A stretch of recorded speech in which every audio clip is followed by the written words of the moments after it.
السلام علیکم رحمۃ اللہ وبرکاتہ۔ میں آپ کا اپنا پیارا دوست اسرائیل خان پھر سے حاضر ہوا ہوں the real history RH channel لے کر۔ یہ آپ کا اپنا چینل ہے، اسے لائک، سبسکرائب، کمنٹ اور شیئر ضرور کریے گا۔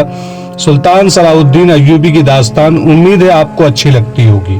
آج کے کردار میں ہے سلطان صلاح الدین ایوبی کا کماندار احمد کمال اور وہ خوبصورت لڑکی۔ احمد کمال نے اسے کہا کہ وہ اپنا گھوڑا اس کے اور محافظوں کے درمیان رکھے۔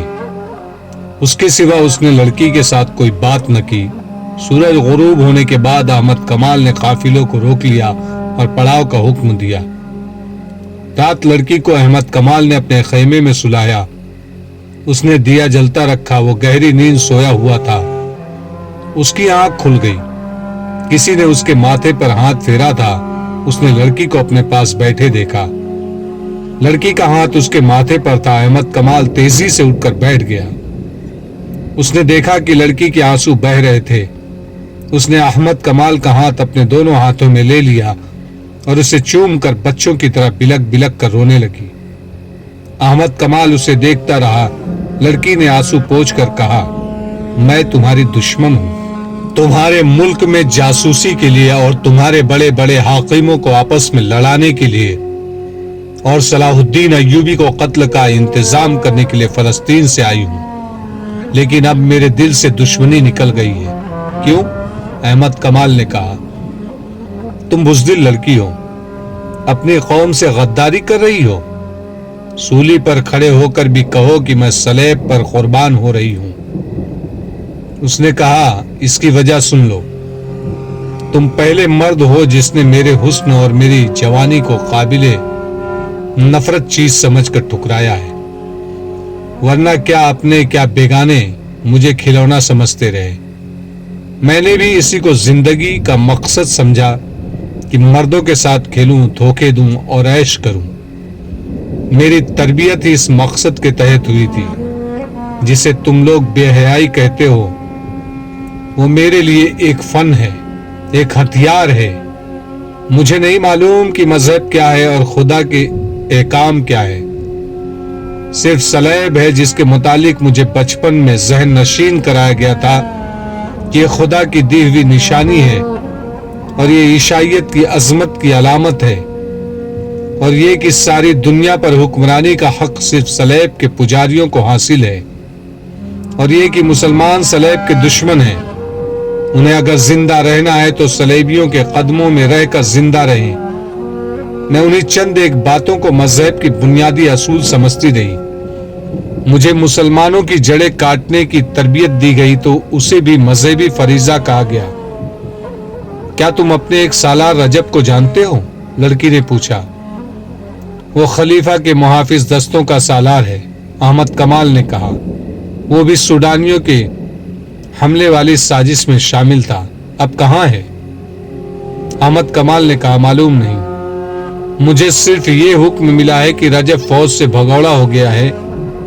جہاں کہیں نظر آئے اسے پکڑ لو اور بھاگے تو تیر مارو اور اسے ختم کر دو۔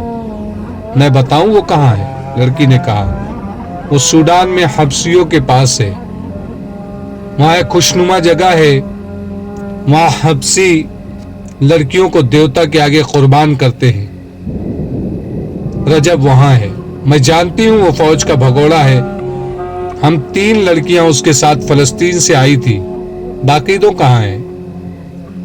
احمد کمال نے پوچھا۔ لڑکی نے آہ بھری اور کہا، وہ مر گئی ہیں، انہی کی موت نے مجھے بدل ڈالا ہے۔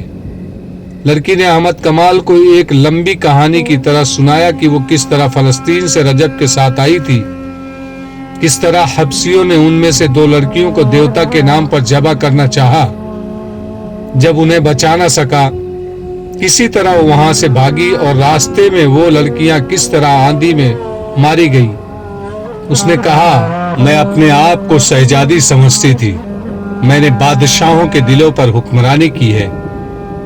میں نے کبھی سوچا بھی نہ تھا کہ خدا بھی ہے اور موت بھی ہے۔ مجھے گناہوں میں ڈوبویا گیا اور میں ڈوبتی چلی گئی۔ عجیب لذت تھی اس ڈوبنے میں۔ مگر مجھے وہ مگرمچھ دکھانے گئے جن کے آگے ذبح کی ہوئی لڑکیوں کے جسم پھینکے جاتے ہیں۔